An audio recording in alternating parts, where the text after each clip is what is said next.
Assalamualaikum warahmatullahi wabarakatuh. Hai, perkenalkan nama saya Arsya Khairindisyah, nomor induk mahasiswa 2130401020 dari jurusan Perbankan Syariah. Pada kesempatan kali ini, saya akan mereview jurnal untuk memenuhi tugas UTS mata kuliah Hukum Perbankan yang diampu oleh Ibu Nur Hikmah, SSY, MSY. Kali ini saya akan mereview dua jurnal. Jurnal yang pertama yaitu jurnal berkaitan dengan rahasia bank. Judul jurnalnya adalah Perlindungan Nasabah Terkait Praktik Pembukuan Rahasia Bank oleh Pegawai Bank dalam Proses Penegakan Hukum Tindak Pidana Pencucian Uang dihubungkan dengan Azas Kepastian Hukum.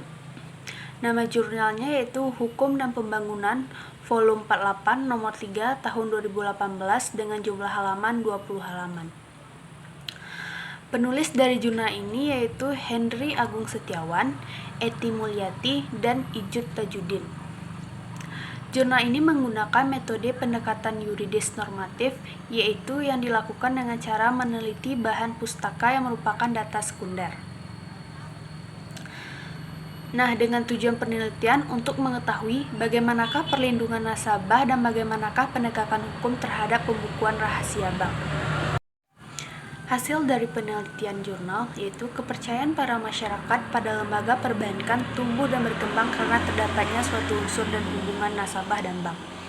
Prinsip ini mewajibkan bank untuk merahasiakan segala sesuatu yang berhubungan dengan data dan informasi mengenai nasabah, penyimpan, dan data simpanannya, maupun informasi lain yang bersifat pribadi dari nasabah penyimpan. Bank dalam menjalankan kegiatan usahanya sering dihadapkan dengan kasus-kasus pembukuan rahasia bank. Ketentuan rahasia bank diatur dengan Undang-Undang Nomor 7 Tahun 1992 sebagaimana telah dirubah dengan Undang-Undang Nomor 10 Tahun 1998. Berdasarkan pasal langkah 28 Undang-Undang Perbankan Rahasia Bank adalah segala sesuatu yang berhubungan dengan keterangan mengenai nasabah, penyimpan, dan simpanannya. Dan berdasarkan pasal 40 ayat 1, bank wajib merahasiakan keterangan mengenai nasabah, penyimpan, dan simpanannya, kecuali dalam hal sebagaimana dimaksud dalam pasal 41, pasal 41A, pasal 42, pasal 43, dan pasal 44A. Apabila nasabah memahami perlindungan hukum dan hak-hak hukum yang dimilikinya, nasabah dapat saja melakukan upaya hukum sebagai bagian dari perlindungan hukum yang terdapat padanya. Perlindungan hukum adalah memberikan pengayoman kepada hak asasi manusia yang dirugikan orang lain, dan perlindungan tersebut diberikan kepada masyarakat agar mereka dapat menikmati semua hak-hak yang diberikan oleh hukum. Tidak adanya perlindungan hukum yang jelas mengenai hak-hak hukum seorang nasabah mengalami bank khususnya yang pemblokiran yang berkepanjangan, tanpa kejelasan berakhirnya suatu pemblokiran tersebut. Dalam kasus pegawai bank yang melakukan pembukuan rahasia bank seperti yang dijelaskan dalam jurnal, sering tidak dapat dimintakan pertanggungjawabannya karena tidak adanya instrumen hukum yang mengatur hal tersebut secara tegas dan jelas. Demikian juga penyidik yang memohonkan pemblokiran tidak dapat dimintakan pertanggungjawabannya jika pembukaan blokir tidak dapat dilakukan segera karena birokrasi internal di pihak penyidik dan pihak bank tidak mau dianggap menghalang-halangi penyidik dan lebih memilih cara aman dan normatif untuk menghindarkan masalah dengan penyidik. Selanjutnya, jurnal yang kedua, yaitu berkaitan dengan Lembaga Penjamin Simpanan atau LPS. Judul jurnalnya adalah Perlindungan Hukum Terhadap Nasabah dan Kaitannya dengan Lembaga Penjamin Simpanan. Nama jurnal yaitu Jurnal Hukum Kenotarian Volume 4 Nomor 2 Tahun 2019 dengan jumlah halaman 18 halaman. Penulis jurnal ini yaitu Tadevin Switikar Putri. Dalam penelitian ini, metode yang digunakan yaitu hukum normatif.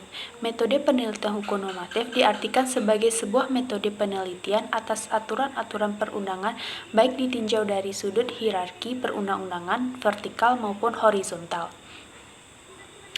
Dan tujuan dari penelitian ini memahami yaitu mengelaborasi pengaturan perlindungan nasabah bank dan paham tentang perlindungan nasabah yang tak ditanggung LPS. Hasil dari penelitian yaitu fungsi bank sebagai salah satu dari beberapa lembaga keuangan yang ada di Indonesia, yaitu sebagai lembaga intermediasi bagi pihak dengan likuiditas yang dimiliki berlebih baik dari dunia usaha, instansi pemerintah maupun kelompok rumah tangga dengan pihak lain yang likuiditasnya kurang. Peran ini menyebabkan bank memiliki posisi yang penting dalam mendukung kegiatan ekonomi masyarakat. Bank memiliki fungsi utama sebagai penghimpun serta penyalur dana masyarakat dan memiliki tujuan untuk menunjang pembangunan nasional sebagai bentuk usaha meningkatkan pemerataan ekonomi dan rakyat, peningkatan kesejahteraan. LPS berawal dari digagasnya Undang-Undang Perbankan di mana dalam pasal 37B ayat 2 menggagaskan dibentuknya institusi penanggung tabungan. Di luar dari fungsinya yang telah dipaparkan di atas, LPS juga turut serta dalam memelihara stabilnya sistem perbankan sesuai wewenangnya, sebagaimana diatur dalam mengadakan penuntasan juga pemecahan terhadap bank gagal melalui wewenangnya dalam pengambil alihan juga merealisasikan semua kedaulatannya. Penguasaan juga pengelolaan aset, menelaah kembali atau merubah perjanjian yang membuat bank gagal terikat untuk diselamatkan oleh merugikan bank. Berdasarkan pasal 8 ayat 1 Undang-Undang Nomor 24 Tahun 2004 tentang lembaga penjamin simpanan, keseluruhan bank yang berusaha di dalam negeri ini diharuskan untuk menjadi peserta penjamin. Maka tugas sentral LPS ialah menjamin simpanan nasabah, kepatutan jalan keluar dari bank-bank bermasalah atau gagal dalam mampu menuntaskan kewajiban sesuai dengan kapasitasnya, dengan jaminan saldo pada setiap nasabah sejumlah 2 miliar rupiah. Untuk membeli perlindungan hukum pada nasabah, dalam hal ini dipandang perlu oleh pemerintah untuk membuat institusi penanggung tabungan. Seluruh kondisi ini memberi dampak pada sistem keamanan finansial dalam negeri, juga situasi ini mampu menjelma persyaratan intimidasi bagi sistem finansial yang ada di semua belahan negeri, khususnya saat sistem bank merasakan suatu desakan, yang menjadi vital dalam usaha pemerintah untuk menjaga perekonomian nasional dan kepercayaan masyarakat. Seluruhnya bisa kita amati pada bank yang telah berjalan memiliki lebih sedikit modal dibandingkan aset yang mereka miliki. Ini dikarenakan bank merupakan lembaga penengah kelompok-kelompok yang mempunyai uang yang lebih disebut dengan deposat, untuk selanjutnya dapat dipinjamkan pada peminjam dana atau yang biasa disebut dengan debitur. Jika keyakinan ini tidak mampu dipelihara bank sebagai perantaranya sehingga bukan saja berdampak negatif pada bank terkait namun dapat menghilangkan keutuhan lembaga yang berada di dalam lingkup perbankan.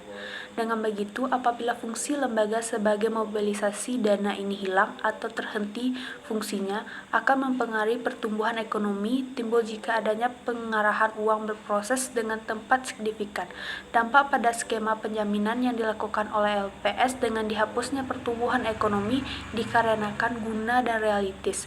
Perubahan sistem yang keseluruhan, beban bank penanggungan menjadi penanggung seadanya.